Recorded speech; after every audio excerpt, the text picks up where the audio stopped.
Hello everyone, வணக்கம் மக்களே. நான் உங்கள் Naskath Aara. இன்றைக்கி நம்ம பார்க்க போகிற டிஷ் என்னென்னா காரமான இனிப்பான புளிப்பான மேங்கோ ஜெல்லி.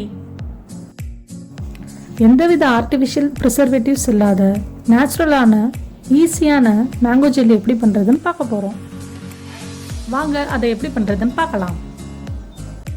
அதுக்கு முன்னாடி நம்ம NaskathAaraRecipes சேனலை நீங்கள் சப்ஸ்கிரைப் பண்ணாமல் இருந்திருந்தீங்கன்னா கீழே இருக்க சப்ஸ்கிரைப் பட்டனை கிளிக் பண்ணிக்கோங்க.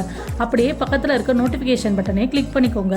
நம்ம வீடியோஸ் எல்லாம் உங்கள் இன்பாக்ஸ்க்கு ஆட்டோமேட்டிக்காக வந்துடும். உங்கள் கண்ணு முன்னாடியே நாங்கள் மாங்காய் பறித்து இந்த மேங்கோ ஜெல்லியை பண்ணி காட்ட போகிறோம். இந்த வருஷம் மாங்காய் நல்லா கொத்து கொத்தாக காய்ச்சிருக்குங்க. நம்ம வீட்லேயும் நல்லா காப்புங்க. வாங்க அந்த மாங்காவை போய் பறிக்கலாம். பாருங்கள், ஒன்று ஒன்றா பறிக்க ஆரம்பிச்சாச்சு.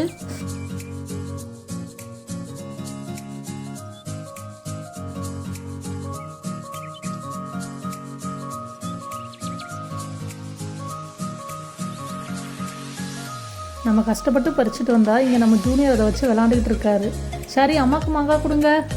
Very good. நம்ம வேலையை பார்ப்போம். இப்போ பறிச்சுட்டு வந்த மாங்காவை நல்லா சுடுதண்ணி ஊற்றி க்ளீன் பண்ணியாச்சு. ப்ரெக்னெண்ட்டாக இருக்கவங்களுக்கு ஃபஸ்ட் அண்ட் செகண்ட் ட்ரிம்ஸ்டரில் வாமிட்டிங் நாசியா ரொம்ப அதிகமாக இருக்கும்.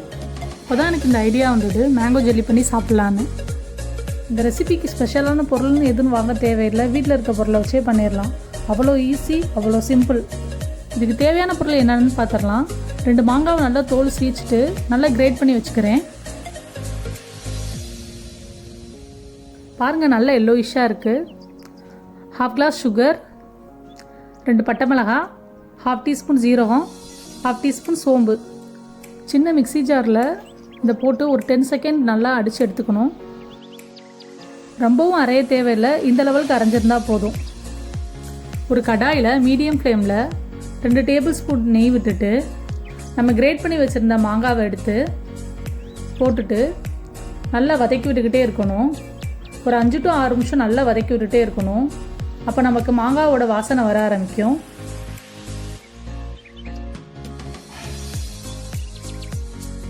நாட்டு சர்க்கரை யூஸ் பண்ணால் ரொம்ப ரொம்ப நல்லது. பட் அதுக்கும் அதே அளவு தான். 2 மாங்காவுக்கு 1/2 டம்ளர் சுகர் எடுத்துக்கணும். இப்போ எடுத்து வச்சு இந்த ஒயிட் சுகரை நான் கொஞ்சம் கொஞ்சமாக ஆட் பண்ணுறேன்.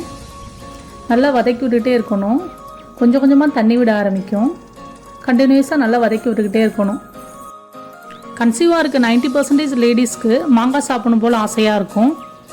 நீங்கள் இந்த மாதிரி உங்கள் ஃப்ரெண்ட்ஸுக்கோ இல்லை உங்கள் அக்கா தங்கச்சிக்கோ செஞ்சு கொடுத்தீங்கன்னா அவங்க ரொம்ப விரும்பி ருசித்து சாப்பிடுவாங்க. இதில் வதக்குறது தாங்க பெரிய ப்ராசஸ்ஸே. வதக்கி விட்டுகிட்டே இருக்கணும்.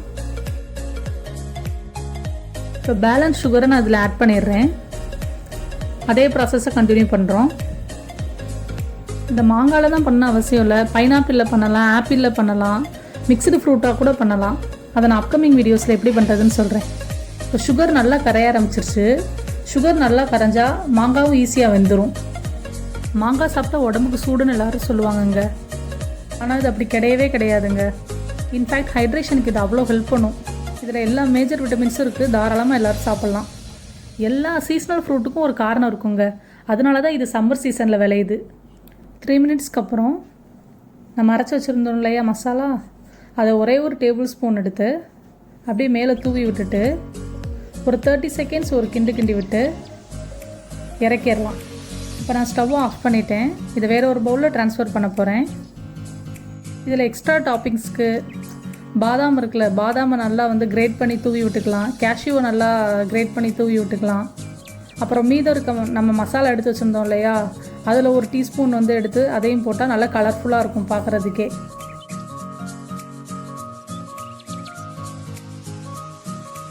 பார்க்கவே அவ்வளோ எம்மியாக கண்ணுக்கு குளிர்ச்சியாக இருக்குல்ல.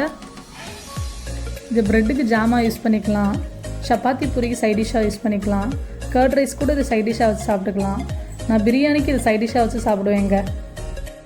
இதை நீங்கள் உங்கள் வீட்டில் ட்ரை பண்ணிவிட்டு எப்படி இருந்ததுன்னு கீழே இருக்க கமெண்ட் பாக்ஸில் எங்களுக்கு சொல்லுங்கள்.